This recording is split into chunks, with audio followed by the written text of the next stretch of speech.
specifically to SF. Since the turn of the century, there have also been a large number of articles and books analyzing the colonial origins and premises of SF, as well as presenting and analyzing post-colonial developments in the genre. A key article is Chisary Ronay's 2003 piece, which argues that the dominant SF nations are precisely those that attempted to expand beyond their national borders in imperialist projects: Britain, France, Germany, Soviet Russia, Japan, and the US. The pattern is clear, but not simple.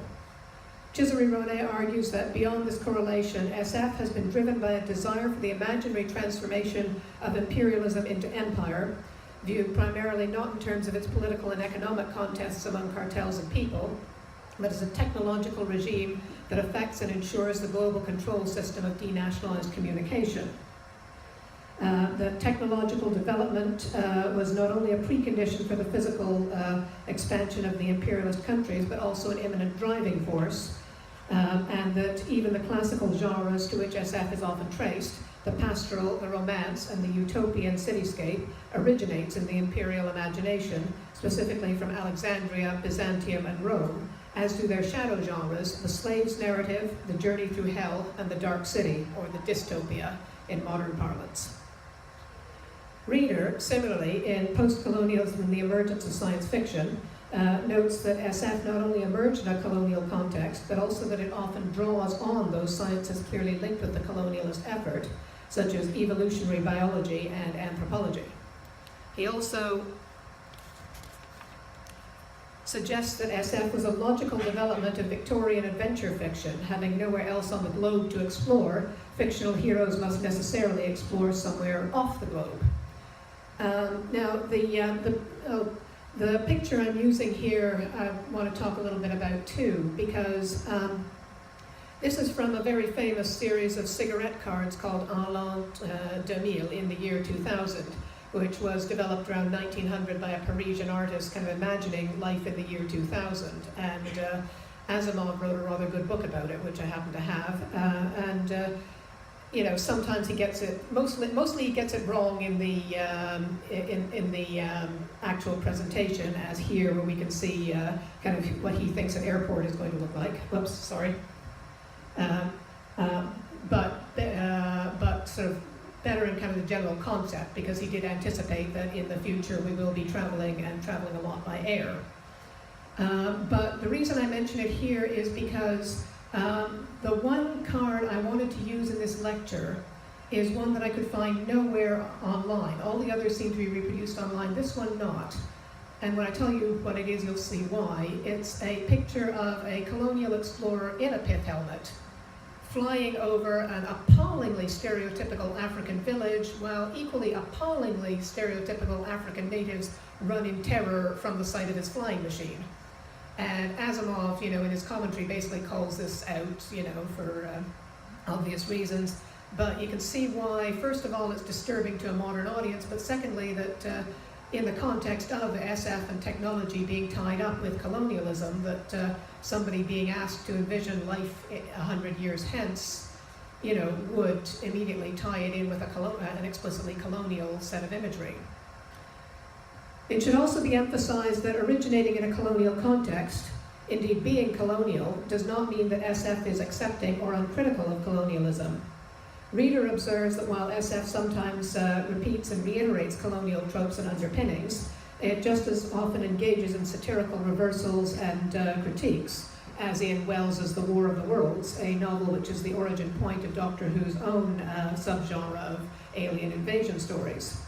Chisary Ronay notes, to say that SF is a genre of empire does not mean that SF artists seek to serve the empire. Most serious writers of SF are skeptical of entrenched power, though he adds, sometimes because of its tyranny, sometimes because it hobbles technological innovation. As such, Doctor Who's origins in colonial fiction do not necessarily mean it is always in tacit or explicit support of colonialism. So Doctor Who stems from a genre which is colonialist in its origins, and yet which can also include critiques and even post-colonial reversals, reconfigurations, and appropriations. So enough on the backstory, and let's get on to Doctor Who. Okay, So the main article linking the colonial strand of SF more generally with Doctor Who in particular is Alec Charles's 2005 essay, The Ideology of Anachronism, Television, History and the Nature of Time, in which he argues that Doctor Who was a product of those dying days of empire, noting that the series began in 1963 towards the tail end of Britain's divestment of its colonies. He reviews the series' early seasons as follows. The Doctor and companions used their superior technology to interfere in the internal politics of a primitive tribe, recognized their kinship with a clan of Aryans and taught them the arts of war, were careful to preserve the historical conditions that would pave the way for Cortés and Napoleon, and when faced with a gang of rogue colonials on an alien world, improvised a disconcertingly happy ending for Joseph Conrad's Heart of Darkness. He's talking about the Censorites, for those of you who don't quite recognize the description. Most significantly, they did battle with the Nazi-like Daleks in the first of a relentless sequence of reconstructions of Britain's finest hours. This is not, I won't say this is an entirely fair, we'll discuss this in a minute, but he does have a bit of a point. He further singles out the 1966 story The Ark as particularly significant, as in this story our protagonists are content to allow the human population of the eponymous vessel to subjugate the alien monoids, but once the tables are turned, they join the human resistance against their monoid overlords. And frankly, seriously, from a modern point of view, you watch this and you go, no, you idiots. But anyway, mirroring, as Charles notes, the hypocrisy with which the British colonialist is unable to equate his or her own civilizing mission with the oppression of other colonizing regimes. It's quite possible to read War of the Worlds as a critique of British colonialism. It's also quite possible to read it and go, oh, those nasty aliens, I'm so glad they got their comeuppance. Even in less explicitly colonial stories, Charles argues that such themes are a constant presence.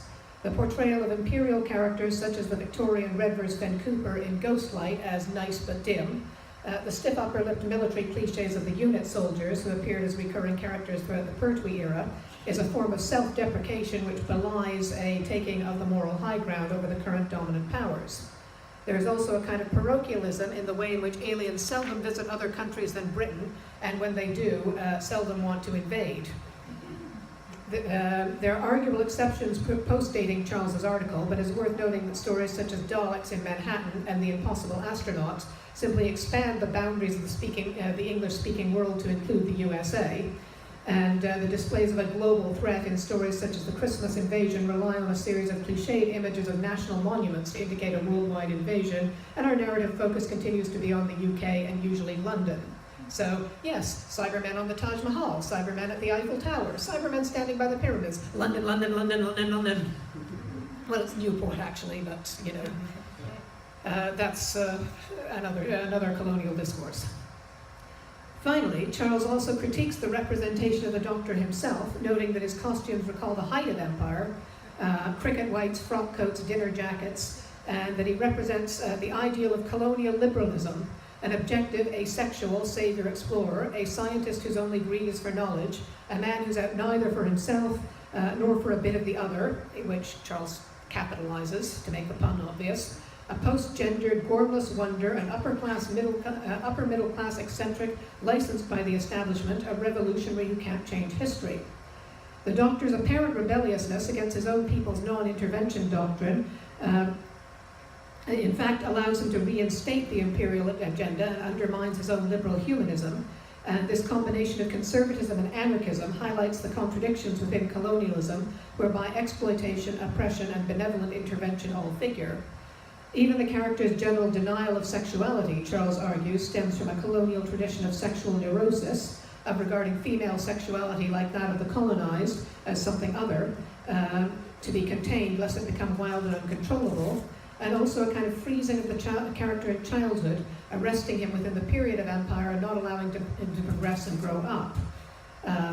And again, you can also kind of look at colonial literature like E.M. Forster and Edward W. Said's critique of the representation of sexuality in this for that sort of a bit more on this subject.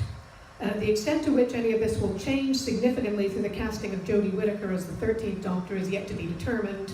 So I really don't want to speculate at this point whether we are going to see a bit of a freeing up or whether it's just kind of going to be similar discourses with a slightly different face. 2 recent articles have developed Charles's thesis with particular regard to the post-2005 series. Diana Adesola Mafi is of less direct relevance in the current paper. She analyzes Russell T Davies' master stories in comparison to Conrad's short novel Heart of Darkness, arguing that both are framed by colonialism. She also notes regarding the post-2005 companion's new multiculturalism and greater diversity of background and sexuality that Doctor Who points to post-colonial histories and experiences by virtue of its cosmopolitan Britain, but the show never unpacks the histories and experiences themselves. It's basically it's great that we've now got non-white companions, but on the other hand, you know, Martha is British middle class, Bill is British working class, and kind of no real history there is explored. Lindy A. Ortia focuses more generally on the colonial tropes of the series, concentrating on how images of cosmopolitanism in Doctor Who also underline the colonial legacy. She notes that the series, in its exception, contrasts the colonial past with a cosmopolitan future,